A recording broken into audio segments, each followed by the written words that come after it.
Hello children, कुसुम ma'am के online class में आपका स्वागत है। प्यारे बच्चों, आज हम सेकंड क्लास के गणित का चैप्टर 11 है सबसे लंबा कदम में आने वाले सवालों को हल करना सीखेंगे। इस चैप्टर के माध्यम से हम चीज़ों को नापना सीखेंगे, वो भी कदम से, बालिस्त में या अंगुल से। यानी कि बालिस्त में वस्तुओं को कैसे मापा जाता है और कदम से कैसे मापते हैं, और साथ ही अंगुल से भी वस्तुओं को मापना सीखेंगे।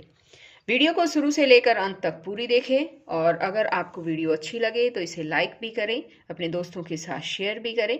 अगर आप अभी तक मेरे चैनल का हिस्सा नहीं बने हैं तो मेरे चैनल ऑनलाइन स्टडी हब को सब्सक्राइब भी करें, साथ में दी बेल आइकन को जरूर प्रेस करें। लेट्स स्टार्ट चैप्टर 11, सबसे लंबा कदम। तीन दोस्त खरगोश, हाथी तथा हिरण एक साथ पार्क में खेल रहे थे। यहां पर देखो, तीन दोस्त नजर आ रहे हैं ना? ये कौन है बताओ? ये है हाथी, एलिफेंट। और ये कौन है? ये है हिरण, यानी कि हाँ, बोलो बोलो, डियर। और ये कौन है बताओ? रैबिट, यानी कि खरगोश। ये तीन दोस्त होते हैं और पार्क में खेल रहे थे। ठीक है, अब देखो इनमें से अब ये हिरण कहता है कि देखते हैं कौन पत्थरों का पुल सबसे पहले पार करता है, और कहता है कि हाँ, उसमें बहुत मजा आएगा। अब इस बात पर हाथी कहता है, पर तुम दोनों तेज भागते हो और तुम में से ही कोई पुल पहले पार करेगा। मैं तो नहीं खेलता यह खेल। इस बात पर खरगोश कहता है कि चिंता मत करो, एक नियम बनाते हैं। हम दौड़ेंगे नहीं, हम केवल चलेंगे। अब यहाँ पर देखो बच्चों, ये एक और पिक दे रखी है नीचे, है ना? और यहाँ पर देखो, ये एक पत्थरों का पुल बनाया हुआ है और इसको पार कर रहे हैं। तो अब इसको देखकर मुझे बताओ कि सबसे आगे चलने में कौन निकला? कौन है? हाथी। और दूसरे नंबर पर कौन है बताओ? हाँ, हिरण। और सबसे पीछे कौन रहा? सबसे पीछे रहा खरगोश। क्यों रहे पता है? ये आगे और पीछे क्यों रहे पता है? चलो एक बार यहाँ पर देखते हैं, उसके बाद मैं समझाऊंगी। वे खेलने लगे। कितनी हैरानी की बात है कि अंत में हाथी जीता। क्या तुम बता सकते हो हाथी क्यों जीता? बताओ, हाथी सबसे आगे आया तो वो क्यों आया? कैसे आया बताओ? अपने कदमों के कारण, क्योंकि हाथी के कदम लंबे थे।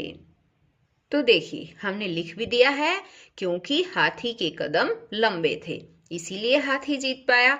अब आगे कहा इसने, कौन सबसे लंबे कदम उठाता है? सबसे लंबे कदम कौन उठाता है बताओ? हाँ, हाथी। इस कहानी को नाटक के रूप में भी खेलो। बच्चों, आप इस कहानी को नाटक के रूप में भी खेल सकते हैं। आप अपने दोस्तों के साथ भी ये गेम खेल सकते हैं। तो देखो, एक बार मैंने बताया था ना आपको कि हाथी क्यों जीता, खरगोश क्यों पीछे रह गया, ये मैं समझाती हूँ। देखो, हाथी के कदम जो है वो लंबे है ना? इस वजह से हाथी जीता। और इनमें हिरण के जो कदम है वो खरगोश से थोड़े बड़े हैं, इसलिए खरगोश और हिरण में से हिरण जीती। और सबसे पीछे रहा खरगोश, क्योंकि इसके कदम बिल्कुल छोटे छोटे हैं, इसीलिए ये सबसे पीछे रहा। अब यहाँ पूछा है इसने, कहानी से बताओ। अब जो हमने कहानी देखी थी ना, उसके अनुसार ही हमें ये बताना है किसका सबसे लंबा कदम। सबसे लंबा कदम किसका था बताओ? हाँ, हाथी का कदम सबसे लंबा था, यहाँ लिखेंगे हाथी। किसका? बीच का कदम। बीच का कदम किसका था बताओ? हाँ, हिरण का जो है वो बीच का कदम था। और अब यहाँ पर देखो, इसने पूछा है कि किसका सबसे छोटा कदम। सबसे छोटा कदम किसका था बताओ? खरगोश। वेरी गुड, तो हम यहाँ पर लिखेंगे खरगोश। अब आगे है कि अब तुम भी पता लगाओ अपने अपने समूहों में। इसने कहा है कि 5-5 बच्चों के समूह बनाएं। प्रत्येक समूह से कहें कि देखते हैं 4 कदमों में सबसे आगे कौन जाता है। सभी एक लाइन से एक साथ चलें। चर्चा करें कि कौन सबसे आगे रहा और क्यों।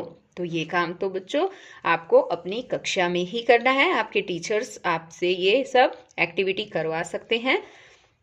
आगे इसने कहा है, आओ पता लगाएं तुम्हारे समूह में सबसे लंबा कदम किसका और सबसे छोटा कदम किसका।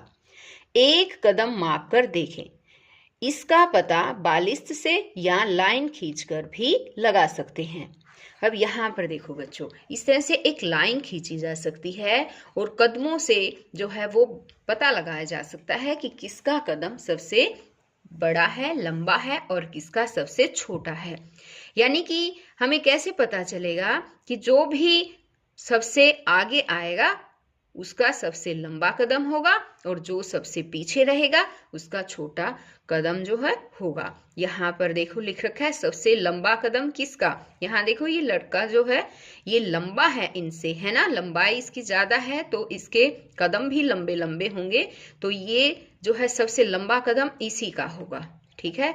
अब आगे से कहा सबसे छोटा कदम किसका। सबसे छोटा किसका, जो सबसे छोटा होगा उसके छोटे कदम होते हैं। अब यहाँ पर देखो ये जो लड़की है इसके कदम जो है वो सबसे छोटे होंगे और जो है क्योंकि ये सबसे छोटी है। अब आगे है कि छुटकी का सवाल, पहले कौन पहुंचेगा। ये सब जा रहे हैं एक ही जगह, बताओ कौन सबसे पहले पहुंचेगा। यहाँ पर देखो कुछ यातायात के साधन भी दे रखे हैं। यहाँ पर ये आदमी पैदल भी जा रहा है ना। तो ये कहते हैं कि यहाँ इनमें से सभी जो है एक ही जगह जाना है इनको, लेकिन सबसे पहले कौन पहुंचेगा। पता है सबसे पहले कौन पहुंचेगा। हाँ, ये कार वाला जो है वो सबसे पहले पहुंचेगा। और यहाँ पर मैं एक और क्वेश्चन अपनी तरफ से ही पूछ रही हूँ बच्चों आपसे, मुझे बताओ कि सबसे बाद में कौन पहुंचेगा इनमें से। हाँ बताओ शाबाश, सबसे बाद में पहुंचेगा ये पैदल चलने वाला आदमी जो पैदल चल रहा है, क्योंकि इसके कदम बिल्कुल छोटे छोटे हैं, है ना, और बाकी तो सभी इससे पहले ही पहुंच जाएंगे। आगे है, आओ नापे अपना शरीर। संजू और उसके दोस्त यह पता लगाने की कोशिश कर रहे हैं कि उनके शरीर के विभिन्न भाग कितने लंबे हैं। उन्होंने यह पता लगाया। अब यहाँ पर देखो बच्चों, ये है संजू और ये है उनके दोस्त, और ये क्या पता लगाने की कोशिश कर रहे हैं कि उनके शरीर के अंग जो है वो कितने कितने लंबे हैं। अब यहाँ पर देखो संजू की ये सहेली है और ये क्या कर रही है, ये अपने मुंह को नाप रही है। मेरा मुंह एक बालिस्त भर लंबा है। यहाँ देखो एक बालिस्त, बालिस्त का क्या मतलब है, यहाँ देखो बालिस्त का मतलब है कि यहाँ अंगूठे से लेकर छोटी उंगली तक जितनी लंबाई आती है वो एक बालिस्त होता है। अब संजू कहती है मेरा माथा करीब 4 अंगुल चौड़ा है। 4 अंगुल, अंगुल का मतलब यहाँ देखो एक उंगली जो होती है उसकी जो चौड़ाई है वो 1 अंगुल है। ये 2 अंगुल, 3 अंगुल, 4 अंगुल। अब जैसे मैं दिखाती हूँ, यहाँ देखिए ये मेरी 4 अंगुल, ये 1, ये 2, 3, ये 4, ये इस तरह से जो है ये 4 अंगुल जो है वो चौड़ाई बन जाएगी। अब आगे ये कहता है मेरे हाथ मेरे पैर के जितने लंबे नहीं है। तो यहाँ देखो इसके जो हाथ है वो पाँव जितने लंबे नहीं हैं, इसके पैर जितने लंबे नहीं हैं। तो ये वाकई में ये ऐसा होता है बच्चों, हम सभी के पैर जो है वो लंबाई उनकी ज्यादा होती है हाथों की बजाय। अब आगे ये कहते हैं कि जो उन्होंने कहा क्या तुम भी वैसा ही मानते हो, करके देखो। तो यहाँ देखो इसने लिखा है तुम्हारा कितना माप। यहाँ एक तालिका दे रखी है, आपको ये तालिका कंप्लीट करनी है बच्चों। संजू का माथा 4 अंगुल, देखो संजू अपना माथा जो है वो माप रही है, कितने अंगुल हैं ये, 4 अंगुल है, तो लिख दिया। मेरा माथा, अब आप सभी बच्चों को जो है आपका माथा कितना अंगुल है, नाप कितनी अंगुल है, लात है जो बच्चों वो हम अंगुल में नहीं माप सकते हैं। लात को किस में मापेंगे, बालिस्त में मापेंगे, ठीक है, बालिस्त से मापना है आपको। चेहरा है वो भी बालिस्त से माप सकते हैं। और मेरी बाजू किससे मापेंगे, बाजू भी हमें बालिस्त से ही मापनी है। तो ये काम आपको खुद अपनी तालिका भरनी है। आगे है किससे मापा, मिलान करो। किस किस से मापा है उससे मिलान करना है। मेरा माथा, अब यहाँ पर देखो बाजू, हाथ, इस तरह से माथा है वो किससे करेंगे, किससे मापेंगे? माथा जो है हम अंगुल से माप सकते हैं, तो अंगुल से मिलान कर देंगे। बाजू जो है वो बालिश से मापी जाती है। हाथ, हाथ जो है वो किससे माप सकते हैं हम बताओ? बाजू को बालिश से, लेकिन हाथ को हम तिल्ली से माप सकते हैं। अब लात है, लात तो बाजू से भी ज्यादा बड़ी होती है ना, तो इसलिए हम इसे बालिश से मापते हैं। अब नाक है, नाक को अंगुल से मापा जा सकता है, चेहरे को भी अंगुल से मापा जा सकता है। और आपको भी इस तरह से मिलान करना है और ये तालिका भी आपको खुद ही पूरी करनी है। आगे दे रखा है बच्चों के 2 समूह बनाए। 2 समूह बनाने हैं। पहला समूह दूरी व लंबाई का अंदाजा लगाएगा व दूसरा समूह इसकी जांच करेगा। अंगुल, बालिश, तिलियों व कदमों की मदद से बच्चे नीचे दी गई सारणी भरे। तो यहाँ पर देखो बच्चों, यहाँ पर देखिए एक बार, एक पिक दे रखी है और उसमें सभी बच्चे क्या कर रहे हैं बताओ? चीजों को माप रहे हैं, है ना। कोई बालिश से माप रहा है, कोई अंगुल से माप रहा है। ये यहाँ पर देखो, ये अपने कदमों से माप रहा है ना। और ये बताओ किससे माप रही है अपने बैग को? ये बालिश से माप रही है। और ये एक बुक को माप रही है किससे? अंगुल से। और यहाँ पर देखो ये लड़की क्या कर रही है बताओ? ब्लैक बोर्ड को माप रही है और किससे? बालिश से माप रही है। अब यहाँ पर इसी तरह से यह एक सारणी दे रखी है, सभी बच्चों को ये कंप्लीट करनी है। जैसे ब्लैक बोर्ड है, उसका अंदाजा लगाना है कि ब्लैक बोर्ड कितने बालिश है होगा। पहले तो अंदाजा लगाना है, और जो है 2 समूह बनाए थे ना हमने, एक समूह अंदाजा लगाएगा और जो दूसरा समूह का जो बच्चा होगा वो सही माप करके और यहाँ पर लिखेगा। जैसे कि ब्लैक बोर्ड कितने बालिश हो सकता है? हाँ, ऊपर यहाँ पर देखो ये लड़की माप रही है ना, कितने बालिश हो सकता है? अंदाजा लगाएंगे कि इस लड़की का 8 बालिश जो है वो ब्लैक बोर्ड होगा, लेकिन फिर सही जो है वो माप कर देखेंगे तो हो सकता है कि वो 10 बालिश निकले, है ना। तो हम यहाँ पर लिख देंगे 10 और 42, ठीक है। जो सही जो माप होगा वो हमें इस साइड लिख देना है। इसी तरह से मेज, मेज जो है यहाँ पर देखो मेज दे रखी है, मेज को भी हमें बालिश से माप सकते हैं और लिख सकते हैं कि कितने बालिश हैं। खिड़की है, खिड़की का लिखना है। आपका बस्ता है, अंगुल से कि कितने अंगुल है ये भी देख आपको यहाँ पर लिखना है। हिंदी की आपकी पुस्तक लेनी है आपको और इस तरह से देखना है कि कितने अंगुल है।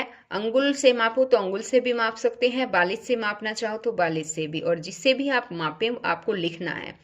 यहाँ जैसे कि हिंदी की पुस्तक है और आप उसको अपने बालिश से माप रहे हो तो यहाँ लिख सकते हो 3 बालिश, और अगर आपने उंगलियों से मापा है तो वो अंगुल, जितने अंगुल हुए उतने, और यहाँ पर अंगुल लिखना है। इसी तरह से पेन को मापना है।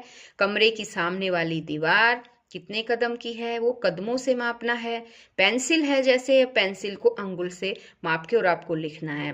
पहले तो आपको अंदाजा लगाना है और यहाँ पर आपको माप कर लिखना है। ओके, अब जैसे कि यहाँ पर देखिए एक पेन है ये, है ना। अब इस पेन को जैसे अब मैं मापती हूँ अपनी अंगुल से। ये देखिए एक बार 3, ये 4 अंगुल यहाँ तक है, 4 अंगुल ये हैं, 4 4 8, और उसके बाद ये लगभग 1 अंगुल ये हैं, तो कितने हो गए? 9 अंगुल का जो है ये पेन है। तो हम लिख सकते हैं पेन है जैसे 9 अंगुल। तो ये काम आपको खुद करना है बच्चों। अब यहाँ देखो इसने क्या दे रखा है, कहाँ है लंबी पूंछ वाला चूहा। तो चलो लंबी पूंछ वाला चूहा ढूंढते हैं हम, कहाँ पर है? ये रहा। और कितनी लंबी पूंछ है। आपके घरों में भी चूहे होंगे बच्चों, है ना। इतनी लंबी पूंछ होती है क्या उनकी?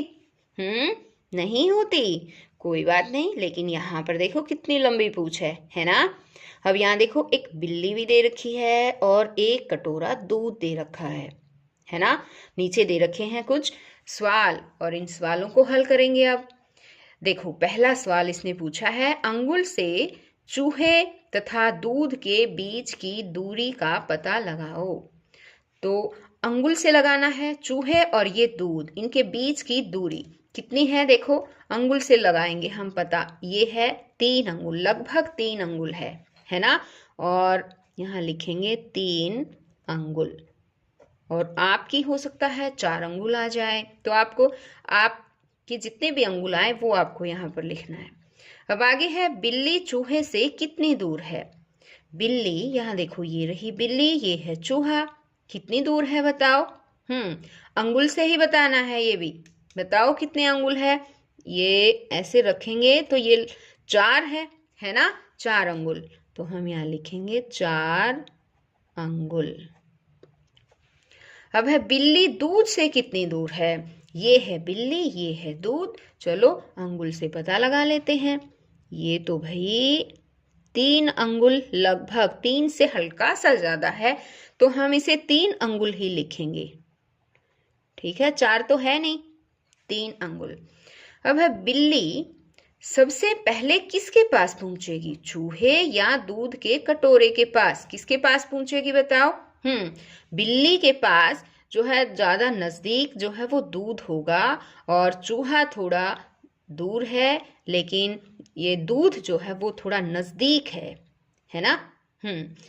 बिल्ली से दूध नजदीक है, चूहा दूर है। इस वजह से बिल्ली जो है वो सबसे पहले दूध के कटोरे के पास ही पहुंचेगी। तो ये बात हमें यहाँ पर लिखनी है। किसके पास पहुंचेगी, दूध के कटोरे के पास। तो ये बात आपको लिखनी भी है बच्चों। यहाँ पर देखो जगह दे रखी है लिखने के लिए। अब आगे है चूहे की पूंछ कितनी लंबी है। अब चूहे की पूंछ को भी अंगुल से मापना है आपको। आप अपनी पूंछ उससे मापेंगे अपनी अंगुल से। कितनी है, 3 अंगुल है मेरी तो ये। तो यहाँ लिखेंगे 3 अंगुल। आगे है क्या चूहा अपने आप को बचा सकता है। कैसे, चूहा अपने आप को बिल्ली से बचा पाएगा क्या। हाँ, बचा लेगा, क्योंकि बिल्ली के नजदीक तो भाई दूध है। तो बिल्ली सबसे पहले दूध के पास जाएगी, ऐसे सोचेगी मैं दूध पी लेती हूँ फिर चूहे को खाऊंगी। इतनी देर में चूहा जो है वो भाग जाएगा, जितनी देर में बिल्ली दूध को पिएगी, है ना। तो बिल्ली जो है अपने आप को बचा सकती है। आगे है मापो और बनाओ। तो यहाँ पर देखो कुछ चीजें मापने के लिए भी दी गई हैं, कुछ बनाने के लिए। यहाँ देखो कुछ सवाल दे रखे हैं। पत्थर से 2 अंगुल की दूरी पर एक पत्ता बनाओ। पत्थर कहाँ है, ये रहा। और पत्थर से 2 अंगुल यानी कि ऐसे 2 अंगुल कहाँ हुए, यहाँ पर। और यहाँ पर हमें क्या बनाना है, यहाँ पर बनाना है हमें एक पत्ता। तो ये इस तरह से हम पत्ता जो है वो बना सकते हैं। पत्ता बन गया ना। अब आगे इसने कहा है बंदर से 5 तिल्ली की दूरी पर एक केला बनाओ। यहाँ देखो ये बंदर है, और बंदर से 5 तिल्ली यानी 1 तिल्ली इतनी होती है ना, 2 तिल्ली, ये 3, ये 4 और ये 5। देखो है ना, 5 तिल्ली की दूरी पर एक केला बनाना है हमें। यहाँ पे एक केला बनाना है। ये देखिए एक केला बना दिया है। अब इसने कहा है पत्थर से 7 अंगुल की दूरी पर एक पतंग बनाओ। यहाँ देखो ये पत्थर है, पत्थर से 7 अंगुल कहा है इसने। ये 4 अंगुल और यहाँ पर 3 अंगुल और ले लेते हैं। ये बन गया, यहाँ पर आएगा 7 अंगुल। 7 अंगुल पर हमें क्या बनाना है, एक पतंग बनाना है ना। ये बना देंगे ऐसे करके, पतंग बना देंगे, इसकी डोरी लगा देंगे, ये बन जाएगा पतंग। अब इसके बाद कहा है इसने पतंग से 3 तिलियों की दूरी पर बादल बनाओ। पतंग से 3 तिलियां यानी ये पतंग है, किसी भी साइड बना सकते हैं हम। मान लो अब ये पतंग है, यहाँ से 3 तिलियां भी बना सकते हैं, 2 तिल्ली, ये 3 तिल्ली यहाँ पर, यानी कि यहाँ पर बनेगा। ठीक है, क्या बनाना है हमें, बादल बनाना है। तो बादल किस तरह से बनाएंगे, ये देखिए एक बादल बना दिया है। ठीक है, अब है यहाँ पर केले से 4 अंगुल की दूरी पर एक चिड़िया बनाओ। केले से, केला ये रहा, उसकी 4 अंगुल की दूरी पर एक चिड़िया बनानी है। इस साइड बना देंगे हम 4 अंगुल, ये देखो यहाँ से यहाँ बनेगा, है ना। ये देखिए यहाँ पर मैंने बना दी है एक चिड़िया। अब यहाँ इसने कहा है कि इस पन्ने पर अपनी मनपसंद का चित्र कहीं भी बनाओ। पता करो कि यह बंदर की नाक से कितनी दूर है। तो बच्चों, इस पन्ने पर आपको कहीं पर भी अपनी मनपसंद एक चित्र बनाना है और बंदर की नाक से वो कितनी दूरी पर है, कितने बालिश भी कर सकते हैं या फिर आप अंगुल से भी माप सकते हैं या फिर तिलियों से माप सकते हैं, और ये सब आपको खुद करना है बच्चों, और फिर देखना है और यहाँ पर लिखना है कि वो बंदर की नाक से कितनी दूरी पर है, आपको यहाँ पर लिखना है। ओके, तो बच्चों आज इस वीडियो में केवल इतना ही। नेक्स्ट वीडियो में मैं आपके लिए और नया चैप्टर लेकर आऊंगी, तो हम फिर मिलते हैं एक नई वीडियो में। तब तक के लिए बाय बच्चों।